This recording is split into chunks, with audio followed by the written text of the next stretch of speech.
So in depth, what do I mean? Experiencing crazy in your day-to-day life. If you're an American, politics. If you're a supporter of Trump, people who support the left think you're crazy. If you're a supporter of the left and Biden or Harris, and people who support Trump think you're crazy. Are they both right? Are they both wrong? But the experience is that they are crazy. If you're an RFK supporter, everybody believes that you're crazy. I'm just kidding. But a significant portion of politics comes across as the other guys are crazy. Why? Because they believe something that is different from what you believe to be true. They're trying to live a world, they're trying to enact a real world that you believe could be a threat. You experience that as crazy. That is against your view, beliefs of the world to the point of your core, your essence, your life. And that's one of the reasons it can get so divided, so violent, so visceral. And it's not just politics. Politics is one of the easiest ways to see it. We see it in the media because the media captivates on this. It cultivates our fears. It loves crazy. Crazy sells. Crazy is what gets clicks. When you see, even in the wording of titles, when these things have these little gimmicks to engage, to bring you in, it's because it's crazy. It's counterintuitive. It jumps out. It catches your attention. Crazy sells. Crazy sells in politics. Crazy sells in business. Crazy is all throughout your life. When you go to work and you feel like, oh man, it's Saturday and you're dead. You spent 48 hours this last week. You only worked 48 hours, but it takes you about an hour, 2 hours a day to get to and from work. And you feel like, oh man, I feel crazy. Like I just can't seem to get ahead. How did everybody else get there? How did everybody else do it? You feel crazy because you have a model of what the world should be and that you're not experiencing it. And that's crazy. How can that be? It's because you have a model of the world. And the world is the world. And if you experience something different, then that could be crazy. But do you understand that the difference in there is in how we view the world? Maybe we aren't supposed to work 40 hours, maybe 48 hours. Maybe you're not supposed to spend every waking moment of your life making other people money. Maybe you aren't crazy. Maybe the world's crazy.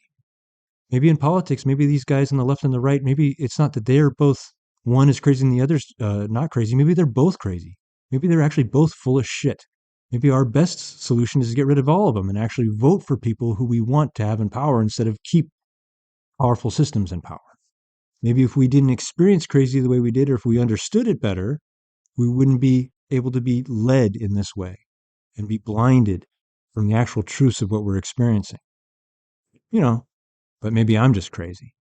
But that's the point, is that most of our life, if you step back and you take a look at it and you add this new lens of what is crazy, experiencing crazy, wait a second, it gives you a point of presence and pause.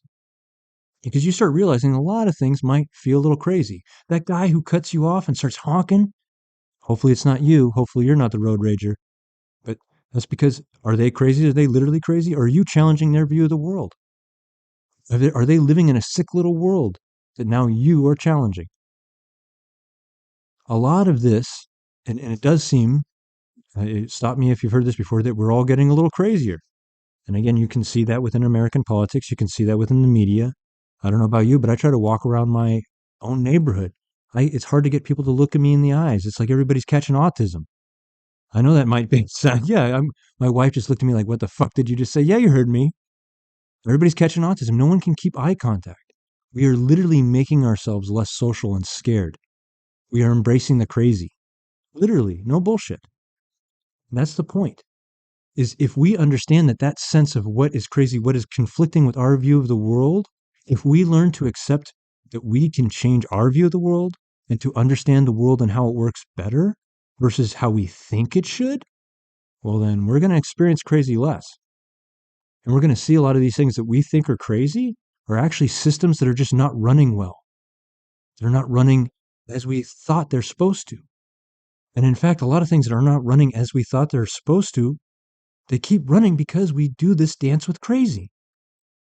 Because it's so scary and so challenging that instead of having a logical, rational conversation, we're trying to emotionally regulate. What do I mean by that is that we're trying to calm ourselves. We're trying to offset the sense of crazy.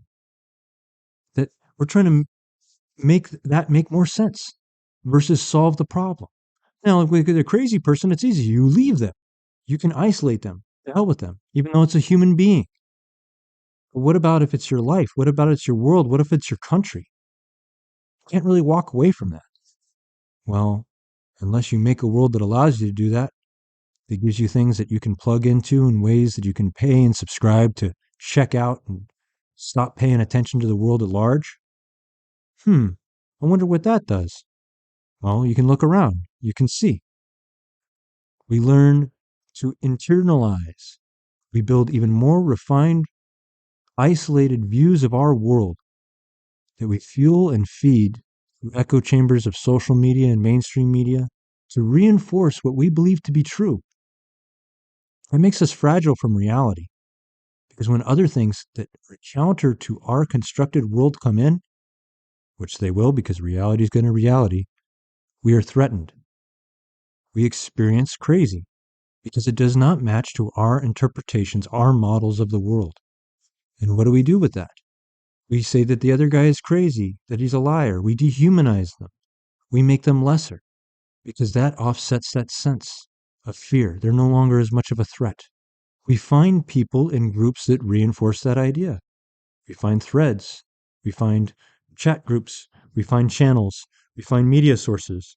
We find others in the world that help us reinforce our models, that sample the world the same as we do. That is, in fact, how many of us make our friends. Not because that these people are meant for us, that the good Lord sent them to us. It's because they help us keep our narrative going. In no small part, they help us offset the crazy. They help us reinforce our views of the world. It's a very different perspective than one might have had before. That's the point. Taking a different framework, a different look, a potential guide to how we think, act, work, everything, consciousness, free will, and you apply these frameworks over them, you see things differently. Things that are crazy are no longer crazy. They are different. And in fact, you can even understand why they are in fact different. And in that understanding, the actual emotionality, it's not as scary. I don't have to dehumanize Trump. I don't have to dehumanize Harris. I don't have to dehumanize Biden. I don't have to dehumanize Democratic voters or Republican voters or libertarians. Everybody's lost. Everybody's equally lost in their own narrative and desperately, desperately trying to prove their own. And that's how we are here. That's why we are here. And now that's the big, wide view. I mean, and there's so many other things in society, but what about you in your day to day life? You experience crazy every day. You're experiencing it right now if you don't like what I'm saying.